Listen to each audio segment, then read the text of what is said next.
When should a videographer hire help? Stop doing everything alone.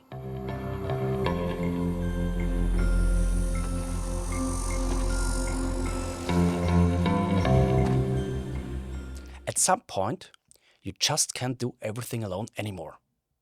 You can't talk to the client, organize everything, run the camera, handle the sound, set up the lights, and then edit everything afterwards. At some point, you need help. For me, it started like this. We were two videographers shooting weddings together.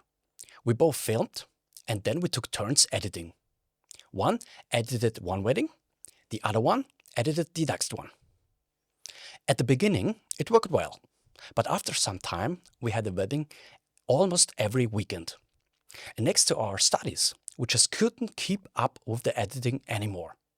So we decided to bring in an editor. He cut all the weddings, we focused on filming, and he also organized everything and brought in new jobs. That worked really, really well for us, but that was almost 20 years ago. Today, things are different. If you are a videographer now, your job is much bigger.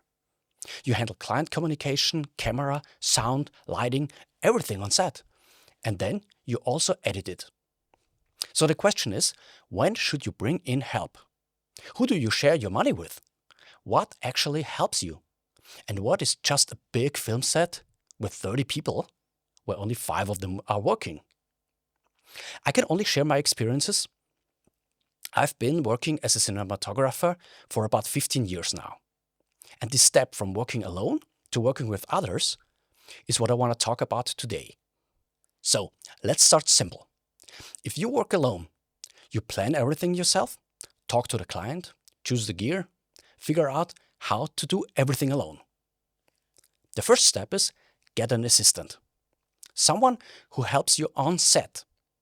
They carry equipment, help with the setup, set up the lights, maybe mic the talent, handle the boom. If you don't want to monitor audio, they can listen, while you focus on the image. This person should understand your gear, but they don't make the decisions. They don't talk to the client, they support you.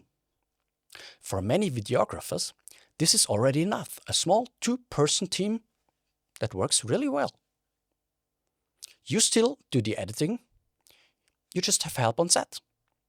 With budgets from a few hundred up to maybe 3,000 euros, the setup works.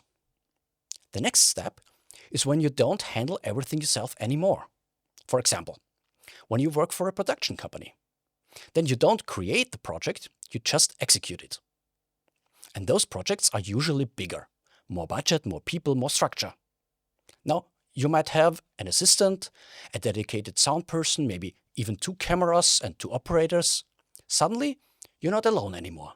And budgets grow. Maybe 5,000, maybe 10,000 euros. At this level, the real question becomes, who do you actually need on set? When productions get bigger, especially with lighting, you need someone responsible for it. And often, they need help. Because bigger setups are heavier and they take time. And if people keep leaving the set to get gear, everything slows down. Time matters, and the client will notice. Now, on the other side, you have student productions. Too many people, everyone wants to help, everyone wants to learn. So you end up with 30 people, but not everyone has something to do. That becomes a problem sooner or later. So for paid work, I recommend fewer people, but the right people. Now there's one role that is often missing. The person who makes sure everything actually works. The production manager. They watch the schedule, they keep things moving, they make sure everyone knows what to do and when. Without that person, things fall apart. We had a shoot recently with interviews. We planned 1 hour and it took so much longer. We did not finish until noon. That's exactly the problem. Without someone managing time, everything gets delayed and delayed. People have other appointments, pick up their kids and other responsibilities. And suddenly, your whole day is off. So, let's get back to the beginning. If you work alone, there will be a point where it's just too much for you. First, get an assistant. Then, maybe someone for sound or lighting. And very importantly, someone who makes sure the whole shoot runs smoothly. That frees you up to focus on the job. There's no real limit to how big a team can get. But many projects can scale from 3,000 euros to 30,000 euros with just 4 or 5 people. At some point, you will hit your limits. You can't do camera, lighting, sound, editing, and client communication all at the same time. If you only shoot once a month, maybe it's fine. But if you shoot every few days, you will need help.